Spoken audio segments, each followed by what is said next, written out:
সুপ্রিয় দর্শক শ্রোতা, আসসালামু আলাইকুম। বিবিধ বাংলা ইউটিউব চ্যানেলের পক্ষ থেকে সবাইকে স্বাগত জানাচ্ছি। এখন আমরা এসেছি বাংলাদেশের উত্তর পূর্ব অঞ্চলের যে জেলা সিলেট এবং তারই একটা থানা জয়ন্তপুর। সেখানে আর কি আমরা লোহাগড়া যে বা নড়াইল যে বিজ্ঞান যে টিচার্স ফোরাম আছে তাদের সৌজন্যে আমাদের এই আনন্দ ভ্রমণ। এই আনন্দের সাথে আছে শিক্ষা, আছে আনন্দ, আছে সৃষ্টিকর্তার প্রতি অপর ভালোবাসা। তা আমরা এখন যারা দর্শক আছে, আমরা একজন দর্শক আমাদের এই মামনি আছে, তিনি মেডিকেলের শেষ বর্ষের ছাত্রী। হ্যাঁ, তোমার নাম বলো, তোমার নাম? আচ্ছা, ধন্যবাদ। আচ্ছা, আমাদের যে স্বাস্থ্য যে বিজ্ঞান আছে, এতে আমাদের যে শারীরিক স্বাস্থ্য এবং মানসিক স্বাস্থ্য আছে, কিন্তু ভ্রমণের ক্ষেত্রে মানসিক স্বাস্থ্য কি ভূমিকা রাখে?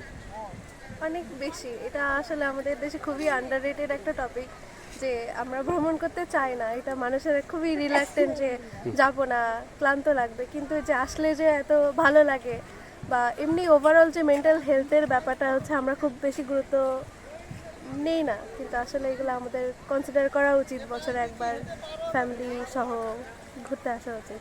ধন্যবাদ মামনিকে তার সুন্দর, তিনি যেহেতু চিকিৎসা বিজ্ঞানের ছাত্রী এবং তার কাছ থেকে আমরা চমৎকার একটা মতামত পেলাম। এবার আমাদের পাশে আছে আমাদের বর্তমান আধুনিক সমাজের যে তথ্য প্রযুক্তি, সে তথ্য প্রযুক্তি শিক্ষিকা নার্গিস ম্যাডাম। আপনি বলেন, আপনার অনুভূতি কেমন? আমার তো অনুভূতি ভ্রমণ সম্পর্কে সবসময় পজিটিভ। আর সিলেট আসার পরে এখানে বিভিন্ন চারিদিকের পরিবেশ, তারপরে হচ্ছে গাছপালা, পাহাড়, নদীর যে আবহাওয়াটা, এগুলো দেখে তো তারপরে আছে পাহাড়ের মানে পাহাড়টা আছে আমাদের ভারতের সীমান্তবর্তী এলাকা। খুবই ভালো লাগছে, চমৎকার পরিবেশ। এখানে সাদা পাথর, তারপরে পাথর, বালি, সিলেটের বালি দেখতে পাচ্ছি। আমরা তো কিনে নিয়ে যাই এখান থেকে, কিন্তু আসলে এখানে আমরা সরাসরি দেখতেছি, পাথর ভাঙানো দেখতেছি। এবং পাথর ভাঙার পরে যে এই পানি নিষ্কাশনটা পাহাড়ের গা দিয়ে, এটাও প্রায় একটা ঝর্ণার মতো অনুভূতি আমাদেরকে দিচ্ছে। আমরা যা হোক, এখন আমরা আছি জাফলংয়ে। আমরা এখন এই যে 0 পয়েন্টের দিকে আমরা যাচ্ছি।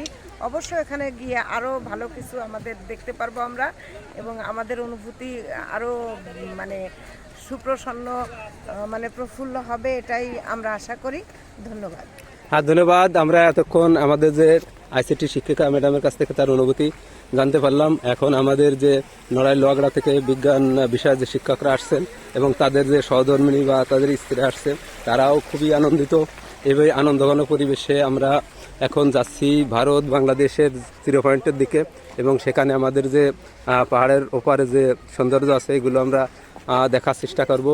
এতে আমাদের যে শারীরিক মানসিক ক্লান্তি সত্ত্বেও মানসিক যে আনন্দ, এটা অনেক বড় বিষয়। মানুষের আসলে মনই হচ্ছে আসল জিনিস। মন যদি আক্রান্ত হয় তাহলে কোনো কিছু ঠিক থাকে না। সেই মনকে রিফ্রেশ করার জন্য আমরা নড়াইল থেকে এখানে এসেছি।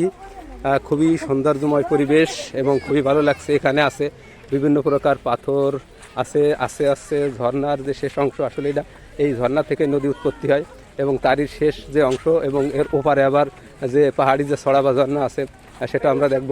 এবং পাশে